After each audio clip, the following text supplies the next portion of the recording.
What's going on, y'all? It's your boy B-Riv, man. You know what video you here for. You know what you clicked on, man. This is our top 10 players of the MLB this season. I'm excited for this season, man. By the time you're seeing this video, it's probably already opening day, but it's whatever, man. Just have fun, enjoy the video, sit back, relax. Hate it or love it. It is what it is, man. At the honorable mention, someone who I didn't feel right not talking about, not even just mentioning him, is Bryce Harper, man. I mean, one of the best players in these recent decade. Last full season with the Phillies, he was an MVP. I mean, you're talking about someone who's last full season. Like I said, he had 42 doubles. I mean, 34 nukes, 1 OPS. Literally one of the best players, the best player in the National League that year. And granted, that wasn't even his best season of his career. If you go back to 2015 with the Nationals, that's a whole nother story, right? But in my honorable mention, I feel like I couldn't put him on the list because he's going to miss a big chunk of the season. And just to show our respect to all the other guys who are going to be balling out for 150, 140 games, I had to put Bryce Harper in the honorable mention. And I already apologized. At 10A and 10B, I couldn't figure out who I wanted to put at 10. I didn't want to leave either guy off the list. So basically, got 11 and 10, and they're both tied for it. It's Jose Ramirez and Trey Turner. First, I'm going to talk about Trey Turner, Captain America, the greatest American of all time. He already took the title from Trout. I don't care what you say. He is the greatest American to ever walk this earth. All right? In his last season with the Dodgers, he batted .300, swiped through about 30 bags. He's going to swipe more this year with the bigger bags. Granted, that's something a lot of people aren't talking about. That's going to be a big thing for Bobby Witt, Gunnar, Volpe, Trey Turner, like I'm talking about a lot, some of the young speedsters in the league. I mean, this is a guy who, if he really wants to, could bat .300 and, well, he did bat .300. If he really wanted to, he could hit 30 home runs and bat about .270. But he's a guy who's going to stay within his game. He's not going to try to do too much. He plays free. He plays loose. He's energetic. He's a guy that 30 teams out of 30 in the MLB are going to want. And at my other 10 spot, I got Jose Ramirez. One of the most underrated players in the league, which is crazy that he doesn't really get the attention that he deserves, of course, because he's playing for the Cleveland Guardians. But just coming off a season where he hit 29 home runs, 126 RBIs, only 81 runs, which should kind of show you this situation that he's in right now. Granted, the Guardians are a good team, but I give that more to the pitching side. He not even his best season, but another MVP, top 10 finalist for him. I believe top 5. Not really sure, but you know, like I said, this is the kind of season he's going to give you. I think he's going to have an amazing year. I think the Guardians had young players last year who are going to be growing, turning into vets in this league. Are going to lock in this league. He's going to have, you know, Quan another year, Amer Rosario another year, Andres Jimenez another year. They just picked up Josh Bell, so a little more, you know, some more fluff and experience in his lineup for him, and I think he's going to have a great year. And at number 9. Freddie Freeman. I mean, just one of my favorite players in the league. I felt bad for the guy. He didn't want to leave Atlanta, but Atlanta fans kind of like pooped on him and said we're better without him, whatever the case may be. If you think you're better without Freddie Freeman, you're crazy. No slight to Matt Olson, but this is a top 10 player in the MLB. His response to all that negativity, all that hate, was to have one of his best seasons of his career. Granted, he's already an MVP. He batted .325, gave you 20-something, about 21 home runs. He had a 157 WR plus season, a 7.1 WAR season, wins above replacement, if you don't know. Just a leader, you know, the Dodgers stay rich. And this contract, at first, people didn't like it. They said it was too much. They said the Braves are better off not signing him. He has just proven you again and again and again that he is one of the premier first basemen and bats in this league. And at number 8, someone who I want to be so much higher on this list, Mookie Betts. Coming off a couple slow seasons, and it's crazy to say slow because he's still top 10. He's still MVP finalist, but we know who Mookie is. He's a former MVP. He can do. We know he can perform better than this. Had a couple seasons batting around 260, even though batting average is not really, you know, too much what I go off of. But granted, he knows he can produce better seasons. He himself said it wasn't the best season of his career, and he's still top 10. That should just tell you what the kind of player Mookie Betts is. I mean, last year he had 35 home runs. What kind of slow season is that, right? He had a 6.6 WAR and 144 WRC plus. He's had better numbers in both of those categories, so we know he can be better. I feel as though he's going to have a bigger season. They you know, Freeman and Betts are going to have to take, you know, bigger roles. with Trey Turner leaving the Dodgers. Crazy that 3 of the guys I named already were already Dodgers. It's insane. I know. Like I said, the rich stay rich. But Mookie Betts, I have him, coming into having a strong season. I think he's going to be a top 3 MVP finalist this year. And, just a bounce back.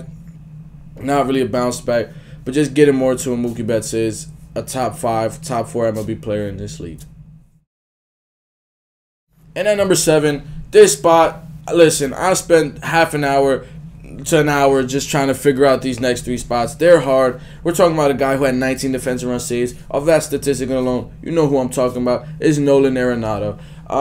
Someone who a lot of people lost faith in. They said after he left Coors Field, he wasn't going to have the same production. People started dropping him on their list. People started losing hope. People started kind of disrespecting his name as if his glove just changes out of nowhere. At the worst, he was going to be a guy that hit you 30, 25 to 30 home runs. Even if his average went down, he's still the best glove in the MLB. I mean, just to choose between him and the other third baseman, Machado, was so hard. But a couple small numbers. I mean, Arenado, 30 home runs, 293 average. He had a 7.3 WAR, which is crazy because Bryce Harper won MVP last year, had a 6.6. He's even had a higher WRC plus in the season that Bryce Harper had last year. For all my nerds out there. So it's just to show you the kind of production we were seeing in the MLB last year, how fun the MLB was last year. But like I said, number 7, Nolan Arenado. Number 6 is an MVP award winner, Nolan Arenado's teammate, Paul Goldschmidt. He had a couple down seasons.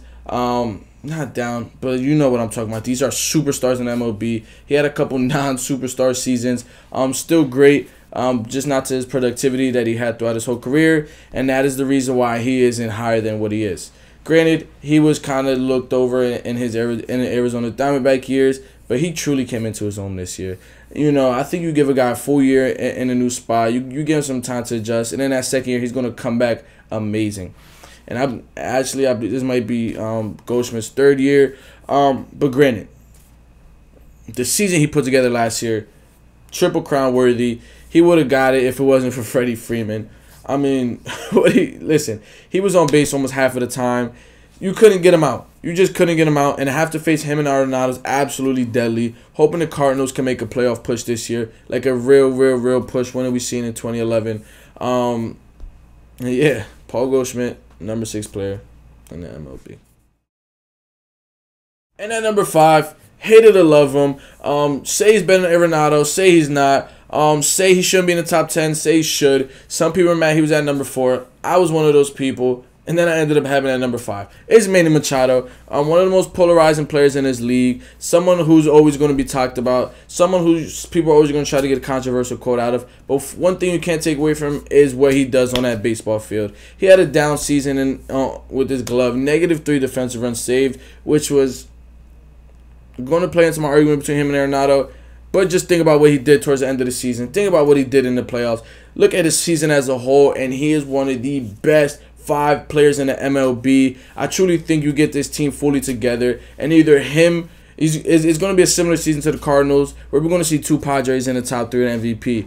I mean, last year he had a 7.4 WAR, he had a 152 WRC plus, he batted .298, hit 32 home runs, was a leader that the Padres needed in the playoffs, and unfortunately they didn't make it all the way through. But this year I think they have a great chance. Like I said, number 5, Manny Machado.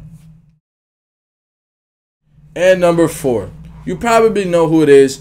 He had a down season, which is crazy to say that he's still number 4, batting .242 last year. It's Juan Soto, one of the most generational talents we have ever seen in this league.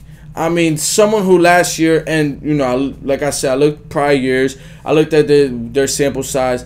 Last year, 2021, he had a .465 on base percentage. That is ridiculous. Last year he batted .242 instead of 400 on base percentage. That is ridiculous. One of the best eyes we have ever seen in the MLB. Someone who's going to walk more than anyone in the league, and it's not even close. Someone who's going to get on base. He had a down season last year, and I think he still popped about 30-something home runs. So it's Juan Soto, y'all.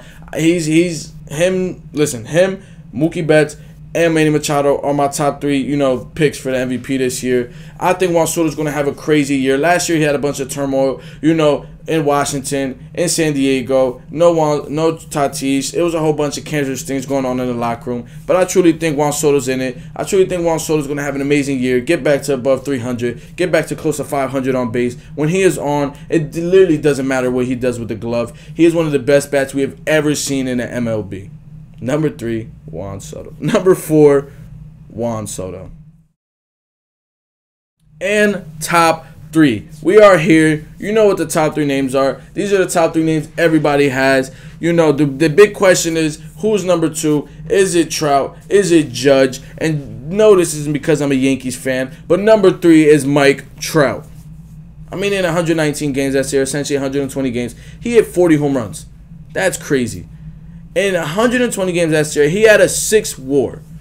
That is insane. In 120 games last year, he was able to maintain a 176 WRC plus. That is amazing. Mike Trout is the most generational player we have seen. Going to go down as one of the top 10, top 15 baseball players of all time. Unfortunately, health hasn't been on his side throughout the last couple of years. And that's the only reason I've been able to dink him, because we've seen Aaron Judge put together some seasons in the past couple of years.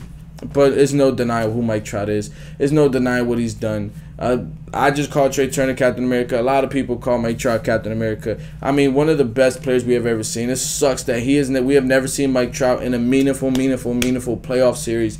Hopefully we can get it this year with the Angels, because they have number 3 and number 1. All right, hate it or love it. Don't shoot me, man. But we know who number 2 is, right? And number 2 on my list, Aaron Judge. I mean, coming off one of the most historic seasons we have ever seen in this generation of baseball. In the post-steroid era baseball, which is crazy to say because people still get popped, but you know what I mean. The season Aaron Judge put together, it's insane. Having to play left field, center field, right field, carry a team on his back for a while with all the injuries, hitting 62 home runs, having a bad lead up in the lineup that was in and out of injuries. But enough with the non-statistical talk. Get to the statistics. Aaron Judge by far led the MLB in WAR, in home runs, in WRC plus. Like what he was able to do last year was absolutely insane. If you want to know these numbers, he had 11.4 WAR, a 207 WRC plus, and 62 home runs. And that's your number 2 best player in the league. So imagine the first, right? Number 2, Aaron Judge. And number 1, we all know who it is. WBC legend, face of baseball, best player in the MLB, Shohei Ohtani. What Shohei's been able to do in the MLB, his ability to be an MVP bat and a Cy Young arm in one player is ridiculous. Absolutely ridiculous. I mean, last year he posted a 2.33 ERA with 34 home runs, 95 RBIs, and a 9.6 WAR. Is that not ridiculous? That's all in one. Like, it's hard for me to put my mind behind that sometimes. That's all one player. That's one player that does both of these things. He's the number 1 starter with the Angels and possibly on almost every team in the MLB. And he's the best hitter. If you want to say second best hitter. We'll say second best. And the only reason he's second best is because he's behind Mike Trout. He's the best hitter on almost every MLB lineup. What Shohei Ohtani has done for international sports, for baseball, in his short time being here, is ridiculous. I mean, what more can I even say about the guy? You know, Shohei Ohtani, number 1. It was fun making that list, man. It was stressful. I'm scared. Hey, I love my list, man. You see the PS5 on in the background. I'm streaming MLB The Show, man. We're having fun with it. Tune into the lives. Enjoy. Subscribe. Keep showing love. It's been your boy B-Riv. God bless. See ya. Peace.